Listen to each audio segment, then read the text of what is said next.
Bonjour, bonjour. Nous voilà pour parler de la gestion du stress à travers la personne entière. Donc nous avons vu la personne entière, nous avons vu le stress chez la personne avec le système des sceaux. Et nous avons appris que pour pouvoir gérer le stress, il faut faire les trous dans le seau, dans notre seau qui recueille le stress de la vie. Maintenant, aujourd'hui, nous allons apprendre à faire ces trous dans le seau. On va utiliser les 4 parties de la personne entière pour faire les trous. Commençons par le corps. Qu'est-ce qu'il faut faire au niveau du corps pour faire des trous dans notre seau? Nous avons 4 médicaments naturels, dont 3 sont obligatoires et un n'est pas obligatoire. Les 4 médicaments naturels sont le sommeil. Il faut bien dormir, 6 à 8 heures par jour pour les adultes, avec sensation d'être reposé au réveil. Si vous n'avez pas cette sensation d'être reposé au réveil, ça veut dire qu'il y a un problème.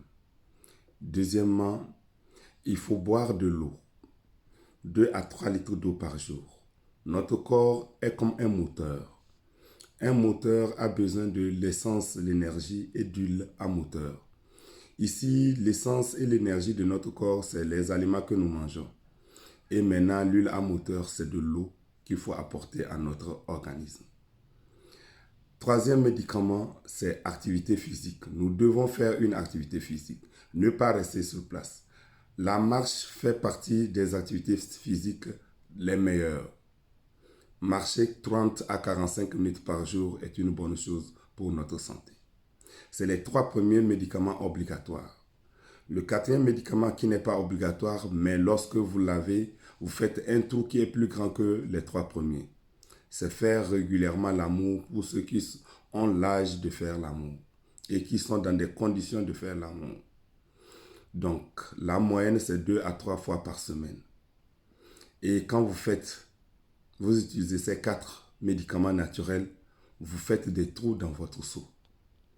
Et à cela, vous devez ajouter d'éviter toutes les conduites à risque, comme rouler à moto sans casque, conduire un moteur, que ce soit la voiture ou la moto, en état d'ivresse.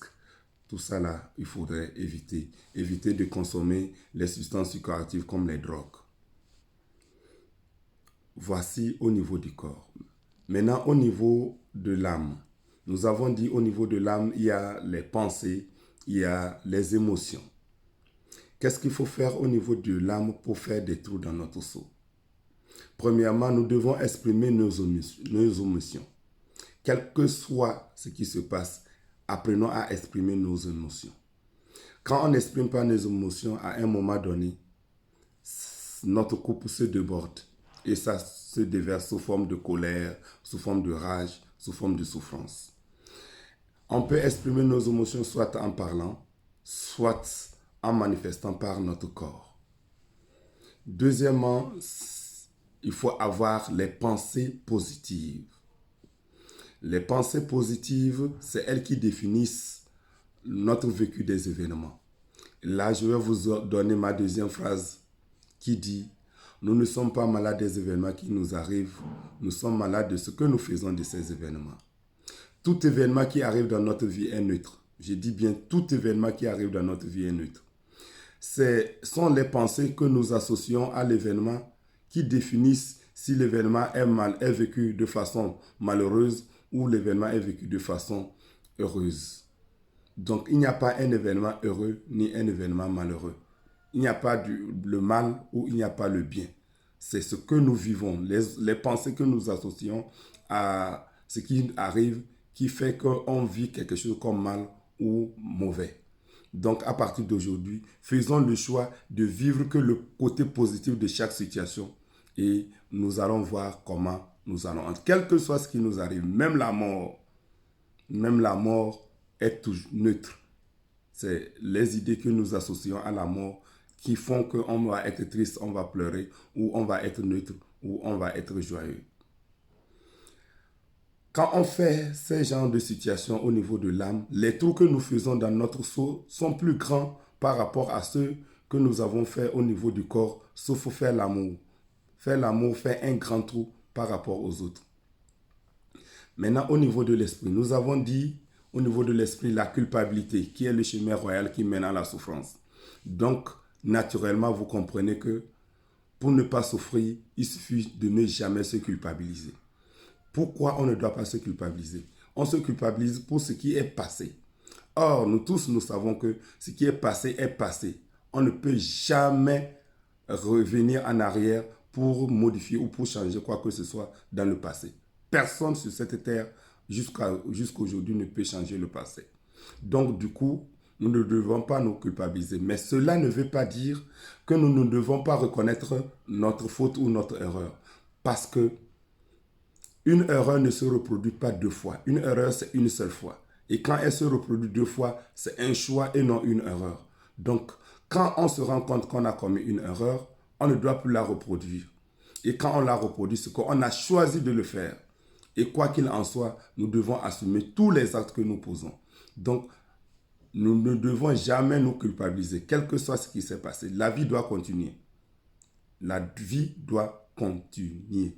Je répète, on ne doit jamais se culpabiliser. Quel que soit ce qu'on a vécu, la vie doit continuer. Mais on doit reconnaître son erreur pour pouvoir avancer. À cela, il faut ajouter ce qu'on appelle être tolérant envers soi-même. Parce que nous sommes des humains, nous ne sommes pas parfaits. Nous pouvons commettre des erreurs. Apprenons à être tolérants envers nous-mêmes. Voici ce qu'on doit faire au niveau de l'esprit. Ne pas se culpabiliser, être tolérant envers nous-mêmes. Et quand on fait cela, les trous qu'on fait dans notre sceau sont encore plus grands que ceux qu'on a fait au niveau de l'âme. Et la dernière étape, au niveau des relations sociales. Comment faire pour maintenir les relations sociales au beau fixe? C'est simple, il faut utiliser Jean chapitre 1, verset 1, qui dit « Au début était la parole ». Ici, la parole, c'est la communication. Nous devons apprendre à communiquer. Communiquer, c'est quoi? C'est exprimer son opinion, défendre ses droits et ses intérêts, en respectant les personnes ou la personne qui est en face, en se respectant soi-même, sans crier ni baisser d'un ton.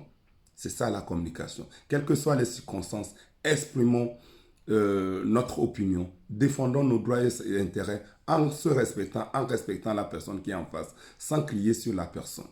Et quand on utilise cela, on garde les relations au beau fixe. Mais ça seul ne suffit pas. Il faut ajouter deux choses. Première chose, il faut être tolérant envers les autres. Il faut tolérer les autres parce qu'ils sont aussi des humains comme nous et ils peuvent commettre des erreurs. Deuxième chose, il faut relativiser. Relativiser veut dire quoi? Il ne faut pas prendre les choses à bras le corps. Il faut mettre une distance entre ce qui se passe et nous-mêmes. Et quand on relativise, on va utiliser la communication pour comprendre ce qui s'est passé. Une personne a posé un acte qui ne m'a pas plu. Je relativise et après j'utilise la communication et là je vais me rendre compte qu'en réalité ce n'est pas ce qu'il voulait faire ou ce n'était pas son intention. Voilà comment on fait pour créer des trous dans notre seau et pour garder des relations au beau fixe sans difficulté. Et si on fait cela, on fait encore des grands trous dans notre seau. Parce qu'une personne, nous vivons dans une société et nous avons besoin d'une certaine harmonie pour être dans notre société. Merci.